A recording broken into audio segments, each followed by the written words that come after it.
It's finally Friday. It's Friday, Friday. Thank God it's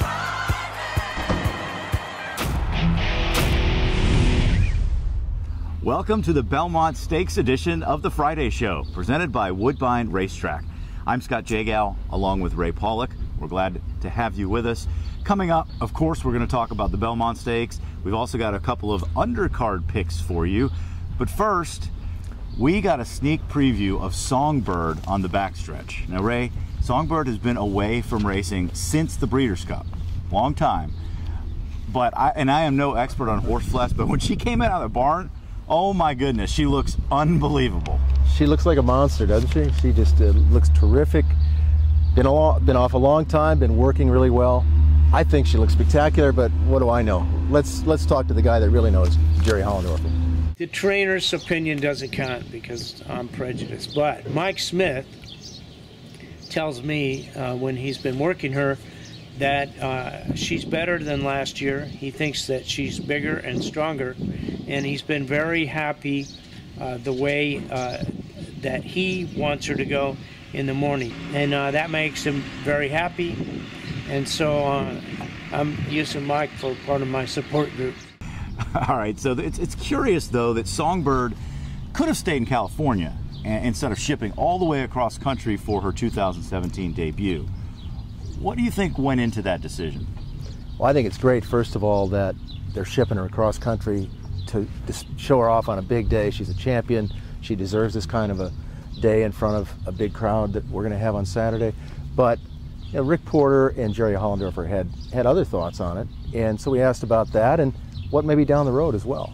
As we were talking about things and making our progress with Songbird, we decided on this race because of the time frame on it would give me a little more time, and I did get 2 more works in her, and so we felt like that was be more productive for her than trying to run her against Stellar Wind and Veldori, and we considered those 2 fillies to be the 2 best fillies on the West Coast. So not to say that anything's easy here, which farthest thing from the truth, but we decided on this race partly because of the timing and somewhat because of the purse, which is almost double what the Beholder was, and also we feel the level of competition is very tough here, but certainly no tougher than running against the 2 best fillies on the West Coast. So that was part of our thinking.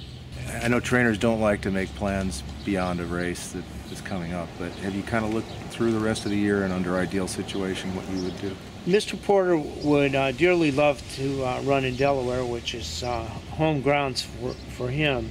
I don't know if I can have her ready to go 1.25 miles in her next race, so that'll be a consideration. So, you know, I plan to have more discussions with Rick Porter about that, and we've actually done very well working together and trying to complement each other with our ideas.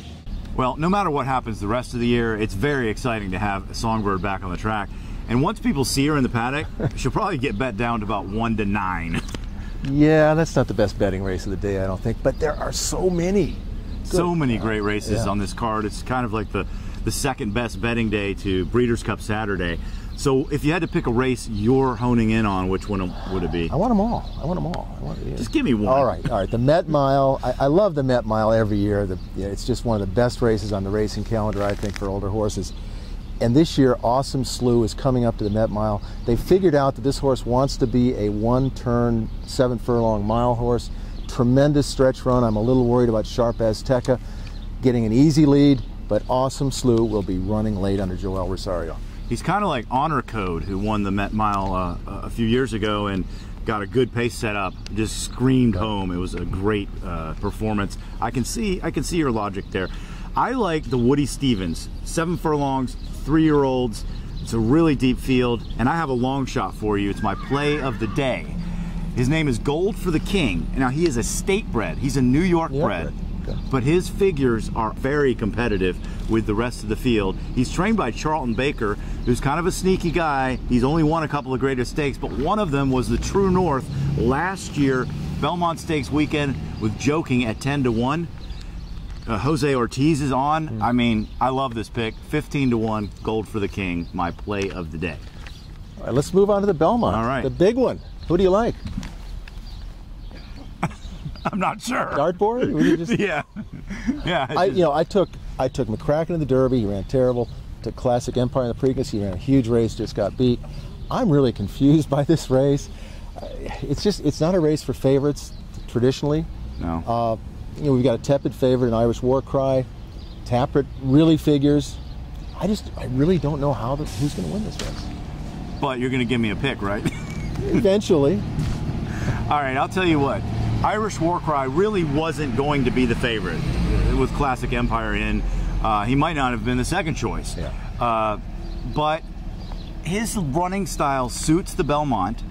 He's by Curlin, who barely lost the Belmont, who produced Palace Malice, who won the Belmont. So there's the breeding. Motion was not going to bring him here, except that he looks fantastic. So as a 7-2 favorite, he's a pretty good favorite. All right, well, I think Todd Pletcher is going to get his third Belmont Stakes. He's got Tappert in here. But I'm going to go with the other horse he's got in here, Patch. He was the people's horse in the Kentucky Derby. They loved him. 14-1. Are you kidding me? Horse should have been 30-1. But he had a terrible trip. He's the kind of horse I like because he's going to be pressing the pace. He's not going to be too far back. I think that's what's going to take to win. And he's a good horse. If you look at his earlier races, he's hadn't had that much experience. So I'm going to go with a long shot, Patch, to upset the Belmont. You know, I like that pick. I actually was going to make that pick originally, but I said Irish War Cry was going to win the Derby, and then after the Preakness, I said he's going to win the Belmont, and I still think that's going to be the case. However, you know, I'm definitely not going to throw out Patch, even though I thought he had no chance in the Derby. His sire and dam sire both won the Belmont. You know, one eye or not, that's pretty good. Yeah. So I think the exacta might be Tappert and Irish War Cry, the box there.